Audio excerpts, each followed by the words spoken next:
Hey, welcome back to How to Barbecue Right. I'm Malcolm Reed.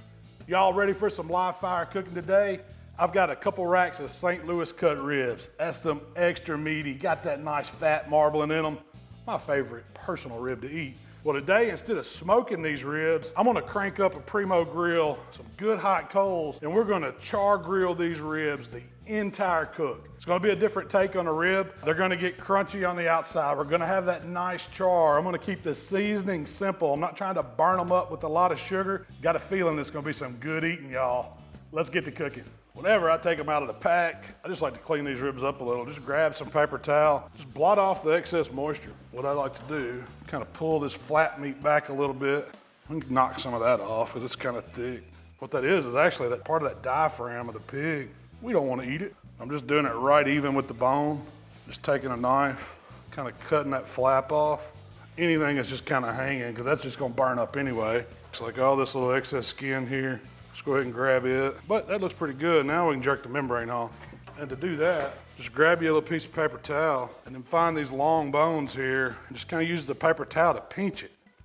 And it pulls up as you do it. Then you can kind of work your fingers under it as you're going.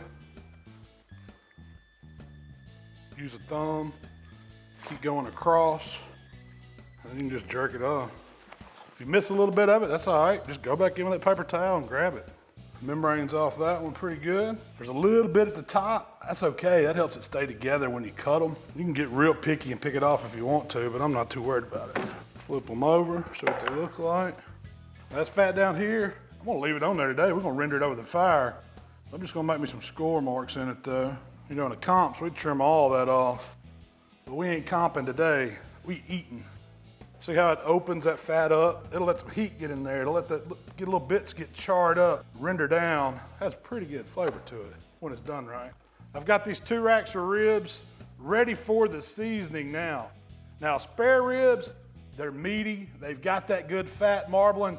Probably the best tasting rib you can get is a spare rib. Now, I like baby backs, but they got way more meat on these spare ribs. Since we're doing this kind of a char grilled over live fire the whole time, I'm not getting crazy on the seasoning. I want to keep simple flavors, that salt, pepper with a little bit of heat, some of those barbecue notes, but I don't want a lot of sugar. So I'm going to use some of my hot rub on it, and I'm not going to go real crazy. We're not layering anything else on top, no binder, just a little barbecue season to get us going. We're going to build flavor over the fire today. We're going to use that charcoal, that lump charcoal, as an ingredient for taste. We just want some color, a little flavor.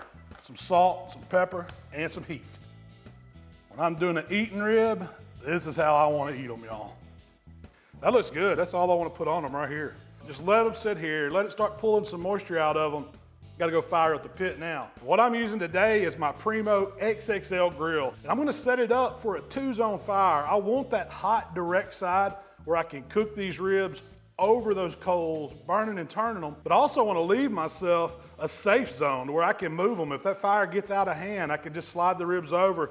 They're going to be perfectly fine. I'm using some Royal Oak lump charcoal as a good base. Got a couple tumbleweeds going in. Let those coals get good and hot. It's going to take about 20 minutes. The rib seasoning will be set in, and we're going to be ready to start cooking. So after about 20 minutes, I've got a good bed of hot lump charcoal, ready to get our cooking grate in place. Just gonna grab it, slide it right on here.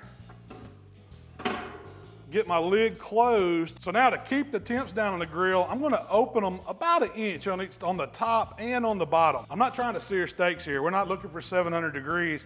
And I know that I'm gonna be in it a whole lot, so that lets air in. So by keeping the vents checked back, it's gonna help me hold these temps down on this Primo grill. Right now you can see it kind of dialed in right at 300. That's about perfect. So I'm gonna give it about 5-10 minutes. Let's watch it, make sure it's gonna sit there, and it's gonna be time to burn and turn some ribs. So the Primo is settled in. It's about 350 now with nothing on it. Got a good bed of coals. The rubs done sweat into these ribs, y'all. And these are some big spare ribs. I know it's a big grill, but we're going to see how they fit. One right here. Bunch them up just a little bit so they lay straight. Then we're gonna put the other one right here beside it. Do the same thing, bunch it up a little bit. 2 big racks of ribs over that hot side. We're gonna close the lid. We're gonna hold that fire steady, 300, 325, right in that range.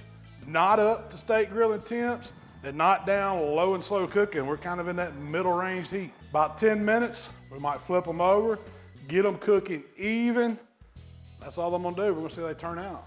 So I've got the ribs on the grill doing their thing now, and I know I'm gonna need me some kind of a baste to keep those ribs moist throughout this cook. So I'm gonna make my version of a 3-2-1 sauce, and this was made famous by Bishop's over in Alabama. I just added table salt in a mason jar, 1/4 cup of ground red pepper, and then I've got a lemon, and I'm gonna squeeze the juice out into the jar. If I had to guess, you probably need about 2 good tablespoons. Take cider vinegar. You could use white vinegar if you wanted to. I like the cider vinegar when I'm doing barbecue. We're gonna pour that right in, and we're gonna leave enough headspace for me to shake it up good. This is excellent on pulled pork, but it's gonna make a great baste for these ribs. It's gonna be a little spicy, but we're gonna cook it so the heat's not gonna be too bad. It's gonna have that salty element to it, a little bit of citrus, all that good vinegar that goes with pork. I've got me an old school mop. We're just gonna mop those ribs with it when they get ready. Let's see how hot it is, y'all. We're just gonna put our finger in it. Ooh. It's not burn me down. I got the heat. Salt's nice in it. Vinegar comes through. Really easy basting sauce. It's enough to get us going. Save me a little dabbing. All right, it's been about 10 minutes. I just want to take a look at them, y'all, see how we're cooking. I'm really more worried about what's underneath. See what they look like. Oh yeah. 10 minutes, starting to cook. We're just gonna keep doing this to them, y'all. Let them do their thing. Shut the lid, another 10 minutes. It's just gonna be rotating them back and forth, back and forth. If I need to stack them up, I can stack them up. If I need to move them over, I can move them over. But we're just char grilling ribs the entire time. All right, it's been another 10 minutes. We're gonna see, man, we're starting to get some juices come out of these ribs. Use my handy dandy flipper. And the reason why I'm flipping them every 10 minutes, I just don't want to burn them up. I don't know if it's gonna be as good as a smoked slab of ribs, but it's smelling mighty dang good right now, and we're only 20 minutes in. Close that lid, let's keep cooking. This is like beer drinking rib cooking here. You just kick back, sit by the smoker, get your handy dandy flipper, and flip these ribs over these hot coals. We're starting to get some rendering now. You see how it's starting to smoke? Anytime you open up a ceramic grill, ease it open. You gotta burp it, let some of that heat out. Man, this smells fantastic. Ooh yeah, looking good. Man, I'm about ready to start putting a little baste to them. Let's get the old 3-2-1 going with some mop. And I'm not really rubbing them, I'm just gonna put some liquid on them. You could spritz this if you wanted to. So I'm gonna keep it old school with the mop. Let that pool up on the backside. Start steaming good. Yeah, that vinegar hitting them coals. We're gonna shut the lid down. Give us another 10 minutes. Ooh, yeah. I mean, these ribs looking good just to be burning and turning. We'll add some baste to the meat side now. I mean, look, we got color on them. Fat's rendering, that's what's making it smoke good over these coals. Ain't no danger of having to move them yet. They might not win no beauty contest, but I bet you they taste good, y'all. All I'm doing is flipping these ribs about every 10 minutes, just making sure they don't cook too much on one side. You can do this on any grill. You got some fire, some hot coals, that's all you need. But we're getting some good caramelization going on. Fat's rendering, bones starting to pull back a little bit. A little more mop. Every time I turn and burn, I'm gonna add a little bit of moisture. Close it down, get it choked back. That's what I like about being able to close the lid and control that heat on it. I'm still wanting it to stay right in that 300 range. And if you leave it open too long, of course, it's gonna run away from you. But by closing that lid, it chokes it back some. We get some smoke action from that fat rendering dripping down, but our meat's cooking just perfect. Ooh, look at the color on them ribs. They are starting to bark up. You wanna bring folks to the yard, that smell right there is gonna do it, y'all. Lid closed. So we have been burning and turning these ribs for about an hour, y'all.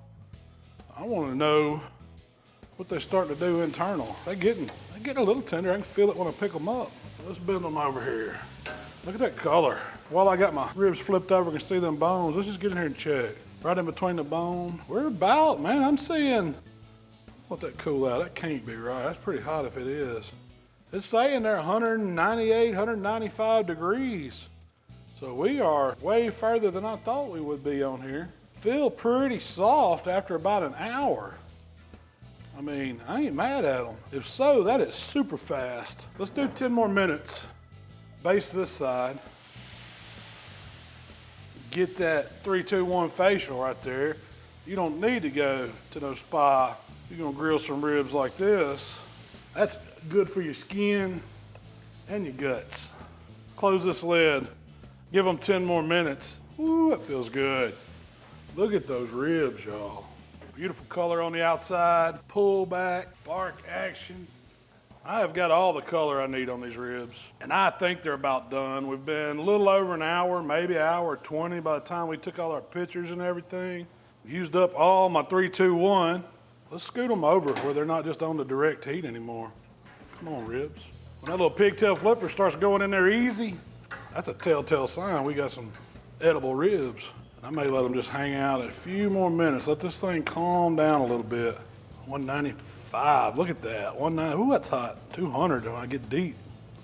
I mean, if that ain't a done rib, I don't know what is. It's soft everywhere I poke. Let's close it down, chill it down just a little, kick it back. I'm gonna get set up to get these dudes off. I just left these ribs on here maybe another 10 minutes on the cool side of the grill, just to calm down a little bit. I mean, we've been hitting them with direct high heat for about an hour, 20, hour and 30 minutes. They've got a beautiful, beautiful color across them. I mean, this is no wrap, no sauce, minimal rub. We let the fire do its thing on these, y'all, and I'm gonna pick them up here. Just give them a little support with that knife, but check these things out. It's a beautiful rack of ribs. Let's cut one of these racks up and see how we did with this burning and turning rib. And I like to flip them over when I cut them. I can see the bones better. But we'll start down here. Just run that knife right through, and the back side looks as good as the top side. And I'm not expecting a big smoke ring or them to look or even taste like a smoked rib. They feel tender. They feel really tender. Let's flip them over. I mean, it's meaty, it's juicy. You got a little bit of a reaction from the seasoning, from the heat, but not much. It's not like a smoked rib. But if it's juicy and it's tender enough to eat, I'm gonna be happy, y'all. So like I said, this is the first time I've ever done these like this. And I like trying new stuff. So I poured up a little of my 3, 2, 1 in a squeeze bottle to make it easy to use. I'm gonna try it first without it. That's a dang good rib. It is tender, perfect bite. But I'm gonna eat this bone. Good clean bone. I'm gonna gnaw on these, because I mean, these are some eating ribs for real. I wanna keep going back to them. Think of the best pork chop you ever ate grilled. That's what these ribs taste like. I got one more in me, I know it. Put me a little sauce on the board, dab that dude in it. Get it nice and juicy. Nom, nom, nom. That's a good rib. Got a little crunch to the top. That's bark. Good eating, y'all. We gone.